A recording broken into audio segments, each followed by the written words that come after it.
ભાવનગરમાં લઠ્ઠાકાંડની ઘટનાએ સમગ્ર ગુજરાતમાં ખળભળાટ મચાવી દીધો છે। આ મામલાને લઈને કોંગ્રેસ નેતા કરશનબાપુ ભાદરકાએ સરકાર પર આકરા પ્રહાર કર્યા છે અને કહ્યું છે કે આ ઝેરી દારૂ પીવાના કારણે જે પરિવારે પોતાના વહાલા સોયા ગુમાવ્યા છે ને આજે પરિવારની આંખમાં આંસુ છે તેને કોણ લૂછશે તેવા સવાલ કરતા શું કહી રહ્યા છે તેઓ વિગતે વાત કરીએ।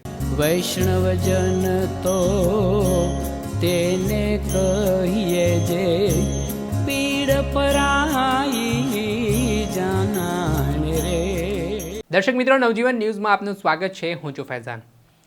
બોટાદમાં આજથી 3 વર્ષ પહેલાં લઠ્ઠાકાંડની ઘટના સામે આવી હતી, જેમાં 42 જેટલા લોકોએ જીવ ગુમાવ્યા। ત્યારબાદ હવે ભાવનગરમાં વિદેશી દારૂ પીધા બાદ લઠ્ઠાકાંડ સર્જાયો ને આમાં અત્યાર સુધી 8 લોકોના મોત થયા છે ને 40 જેટલા લોકો સારવાર હેઠળ છે।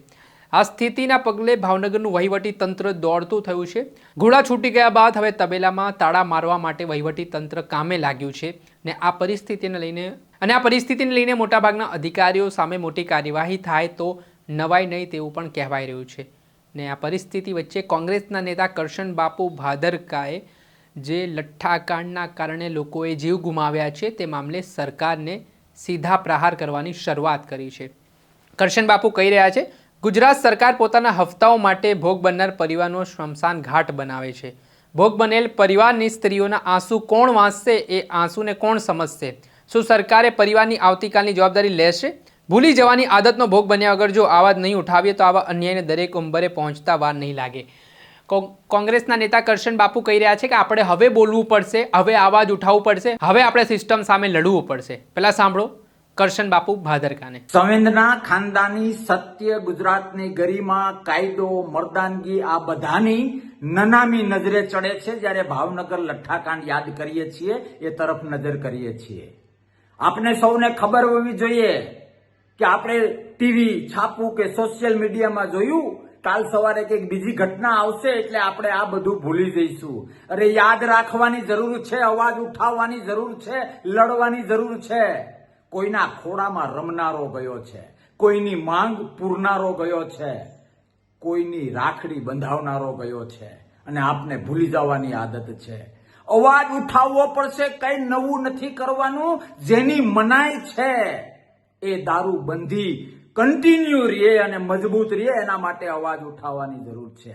આપણે સૌ તો ભૂલી જઈશું, પણ જ્યારે મર્દાનગીની વાત હોય, જ્યારે માનવતાની વાત હોય, જ્યારે સંવેદનાની વાત હોય, એ ભોગ બનેલા પરિવાર પાસે જઈને ત્યાં રહેલી સ્ત્રી એ માના સ્વરૂપમાં હોય, એ દીકરીના સ્વરૂપમાં હોય કે પત્નીના સ્વરૂપમાં હોય, એની આંખમાંથી નીકળતા આંસુને વાંચવું એનાથી મોટી કોઈ ખાનદાની મર્દાનગી કે રાષ્ટ્રપ્રેમ ન હોય। એ પરિવારની જે આગામી દિવસોમાં જે હાલત થશે એના માટે આ સરકાર શું કરશે, આ સભ્ય સમાજ શું કરશે? કઈ નહીં, બિચારા બનીને એને જીવવાનો વારો આવે છે અને એનું કારણ છે આ લઠ્ઠાકાંડ। અને એ લઠ્ઠાકાંડ પાછળનું કારણ છે સરકારના મેલા ઈરાદાઓ। સરકારને મારે 2 હાથ જોડીને વિનંતી કરવી છે કે તમારા હપ્તા માટે, તમારા કાયદાની નબળાઈઓને લીધે એ હરખથી રહેનારા પરિવારને, આનંદથી રહેનારા પરિવારને તમે સ્મશાન ઘાટ બનાવો છો। તમે તમારા હપ્તાઓ માટે પરોક્ષ રીતે હત્યાઓ કરો છો। પાછા વળો, પાછા। આ પાપ છે, આ ગુજરાતની ગરિમાનું અપમાન છે, આ કાયદાનું અપમાન છે, આ સરકાર શબ્દનું અપમાન છે। 2 હાથ જોડીને વિનંતી કરું છું। 2-5 ને તમે સસ્પેન્ડ કર્યા, 2-3-5 ને તમે સજા આપશો, વાત ત્યાંથી પતી નથી। હું રિપીટ કરું છું કે જે પરિવારમાં વ્યક્તિ ઓછો થયો છે ને એ પરિવારને જીવનભર લાચારીથી જીવવું પડે, એનું કોણ થશે? એની જવાબદારી શું સરકાર ઉપાડશે? સભ્ય સમાજનો કોઈ સભ્ય શું એ પરિવારને સાચી સાંત્વના આપવા માટે અને એમની સંવેદનાને જાણવા માટે જશે? નહીં, ભૂલવાની આદત છે। આપણે વાત જો ખાનદાનીની કરવી હોય, વાત જો મર્દાનગીની કરવી હોય તો ગુજરાતની ગરિમાને તોડનાર કોઈ પણ ઘટના, આવી લઠ્ઠાકાંડની વાત હોય કે કોઈ પણ વાત હોય, એના માટે અવાજ ઉઠાવવો પડશે।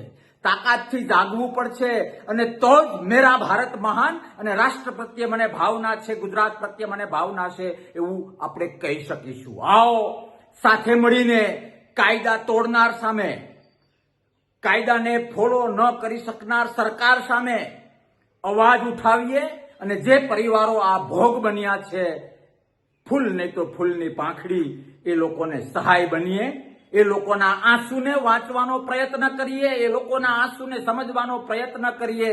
બાકી વારા પછી વારો, મેં પછી ગારો, મારા પછી તારો આ ચાલ્યા કરશે. આજે નહીં તો કાલે આપણે પણ ભોગવવું પડશે. અવાજ ઉઠાવવો એ આવતીકાલની લોકશાહીની ચમક માટે જરૂરી છે. આવા કાયદા તોડનારને વાસ્તવિકતા સમજાવવા માટે, આવા કાયદા તોડનારના ગાલ ઉપર તમાચો મારવા માટે એક સાચા રાષ્ટ્રભક્ત તરીકે, એક સાચા ગુજરાતી તરીકે મર્દાનગી, ખાનદાની, સત્ય અને સંવેદના બતાવવા માટે અવાજ ઉઠાવવો રહ્યો. આવો સાથે મળીને અવાજ ઉઠાવીએ, ગુજરાતને બચાવીએ, ગુજરાતના એક એક પરિવારને બચાવીએ. જે રીતે આપણે સાંભળ્યા હતા કોંગ્રેસના નેતા, તેમનું આ મામલામાં મોટું નિવેદન સામે આવ્યું છે અને જે રીતે લઠ્ઠાકાંડ મામલાને લઈને તેમણે આકરા પ્રહાર કરવાની શરૂઆત કરી છે અને લોકોને તેમણે અપીલ કરી છે કે લોકોએ હવે લઠ્ઠાકાંડ મુદ્દે બહાર આવવું પડશે. આના કારણે રાજકારણ ગરમાયું છે. દર્શક મિત્રો, આવા જ નવા વિડીયો સાથે આપણે માહિતગાર કરતા રહીશું, પડે પડને અપડેટો આપના સુધી પહોંચાડતા રહીશું. એટલે તમારી નવજીવન ન્યૂઝ જોતા રહો, લાઈક કરો અને વધુમાં વધુ શેર કરો.